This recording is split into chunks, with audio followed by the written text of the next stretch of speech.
মেয়েদের শরীরকে একটা ছেলের ততক্ষণ পর্যন্ত ভালো লাগে যতক্ষণ পর্যন্ত তার চোখে অন্য কোনো মেয়েকে ভালো না লাগে। প্রকৃত পুরুষরা সবসময় এক নারীতে আসক্ত থাকে। স্বামী গরিব হলে মেয়েদের একটা লাভ থাকে, তা হলো তাদের স্বামী অর্থের অভাবটা ভালোবাসা দিয়ে পূর্ণ করে।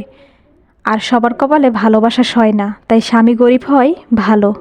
বিয়ে করলে রাগী মেয়েদের করা উচিত, কারণ রাগী মেয়েদের মন অনেক নরম হয়।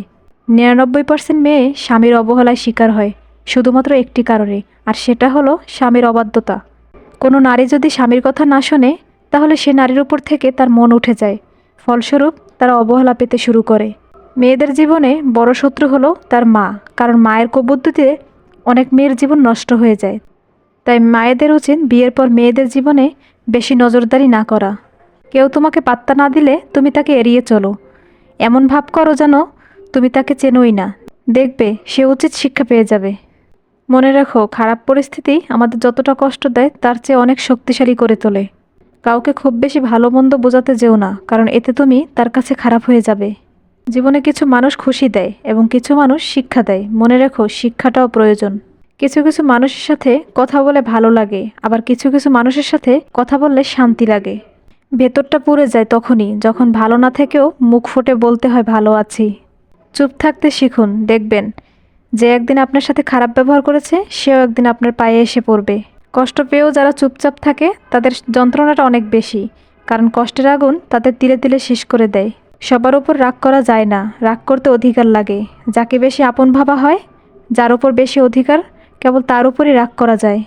অতিরিক্ত ভালো মানুষই না দেখানোই ভালো, কারণ ভালো মানুষটাকে মানুষ এখন দুর্বলতা ভাবে। আপন তো অনেকই হয়ে যায়, তার অস্তিত্ব মূল্য বোঝে কতজন।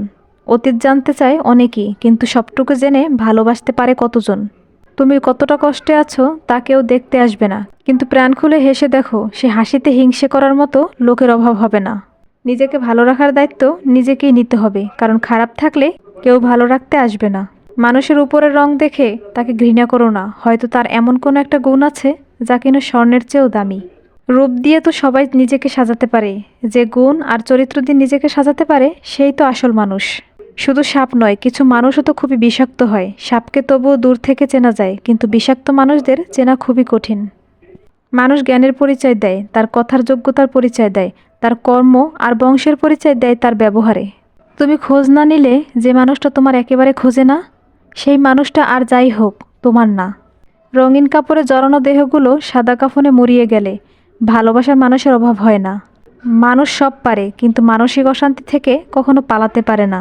মা হলো একমাত্র আপনজন, যাকে ভালোবাসতে কোনো কারণ লাগে না। বাবা আমাদের গর্ভে ধরে না ঠিকই, কিন্তু সারা জীবন তার বুকের মধ্যে আগলে রাখে। মানসিক শান্তির চেয়ে দ্বিতীয় এই পৃথিবীতে আর দামি কিছু নেই। সবার আগে নিজের খেয়াল রাখো, কারণ তুমি ভালো থাকলে সবাই তোমার খোঁজ নেবে। মিথ্যা কথা বলে চালাক হওয়া যায়, তবে কখনোই মিথ্যা কথা দিয়ে বড় মানুষ হতে পারবে না। বড় মানুষ হতে হলে তোমাকে সত্যর পথেই চলতে হবে। সব কিছুর বিকল্পে কাউকে না কাউকে খুঁজে পাওয়া যাবে, কিন্তু মায়ের বিকল্প শুধু মা ছাড়া আর কেউই হতে পারবে না। তুমি যেটাকে সন্দেহ মনে করেছো, ওটা আসলে সন্দেহ নয়, তোমাকে হারানোর ভয়। টাকা এমন একটা জিনিস, যার কাছে নেই সে কারো কাছে সম্মান পায় না, আর যার কাছে আছে সে কাউকে সম্মান দেয় না। সময়কে কেউ দেখতে পায় না, কিন্তু সময় অনেক কিছু দেখিয়ে দেয়। কখনো কখনো একা পথ চলা শিখে নিতে হয়, শুধু নিজের ভালোর জন্য। নিজেকে কবরে রেখে দুনিয়াকে কল্পনা করে দেখুন, কোথাও কিছু থেমে নেই আপনার জন্য। ব্যবসা যতই ছোট হোক, স্বাধীনতা নিজের কাছে, কিন্তু চাকরি যতই বড় হোক, স্বাধীনতা অন্যর হাতে। মেয়েদের রূপ না থাকলে কেউ কাছে আসে না, ছেলেদের অর্থ না থাকলে কেউ পাশে থাকে না। সব মানুষ একই রকমের হয় না, কিছু মানুষ পাশে থেকেও আপন হয় না, আবার কিছু মানুষ দূরে থাকলেও পর হয় না। সম্মান করতে শিখুন ওই মানুষগুলোকে যাদের সাথে খারাপ ব্যবহার করলেও আপনার সাথে তারা খারাপ ব্যবহার করে না। যে যাওয়ার সে চলে যাক, যেতে দাও তাকে। ঠিক সময় বুঝিয়ে দিও, ঠিক সময় বুঝিয়ে দিও হারিয়েছে সে কাকে। বেঈমানরা ঠিকই ভালো থাকে না শুধু বোকা মানুষগুলো। বাইরে বৃষ্টি হচ্ছে আর ভেতরে ক্লাস চলছে। ক্লাস চলাকালীন শিক্ষক ক্লাসে বসে থাকা ছাত্রছাত্রীদেরকে প্রশ্ন করলেন, আমি যদি তোমাদের প্রত্যেককে 100 টাকা করে দেই, তাহলে সেই টাকা দিয়ে তোমরা কে কী কিনবে বলো?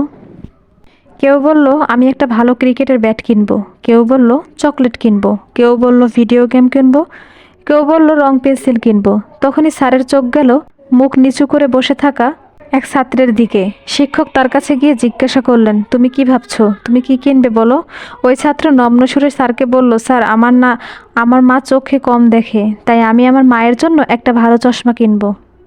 স্যার তখন বললেন, চশমা তোমার বাবাও কিনে নিয়ে যেতে পারবে, তুমি কি তোমার জন্য কিছুই নেবে না? ওই ছাত্র এমনই উত্তর দিল যা শুনে শিক্ষকের চোখ অশ্রুতে ভরে উঠল।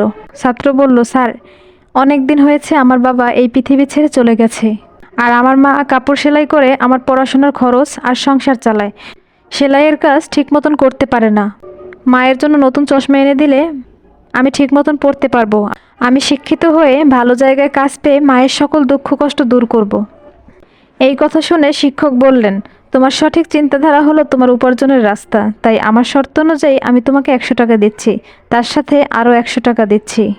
আমার তরফ থেকে ধার হিসেবে তুমি রেখে নাও। তুমি বড় হয়ে যখন উপার্জন করবে তখন ধার করা টাকাটা আমাকে ফেরত দিয়ে দিও। আমার আরও ইচ্ছা তুমি মানুষের মতো মানুষ হও, যাতে আমি তোমার মাথায় হাত রেখে নিজেকে ধন্য মনে করতে পারি। 15 বছর পর বাইরে বৃষ্টি হচ্ছে আর ভেতরে ক্লাস চলছে, সকলে চুপচাপ। এ কি, জেলার এক ম্যাজিস্ট্রেট এক বৃদ্ধ শিক্ষকের পায়ে শুয়ে সালাম জানিয়ে বলল, স্যার, আমি আপনার প্রিয় ছাত্র কালাম। স্যার, এই নিন 100 টাকা। আপনার দেওয়া সেই টাকা আমি ফেরত দিতে এসেছি। এই দৃশ্য দেখে সবাই হতভম্ব, কারোর মুখ দিয়ে তখন কোনো কথাই বের হচ্ছে না। সেই বৃদ্ধ শিক্ষক তাকে আনন্দে জড়িয়ে ধরে কাঁদতে লাগলেন।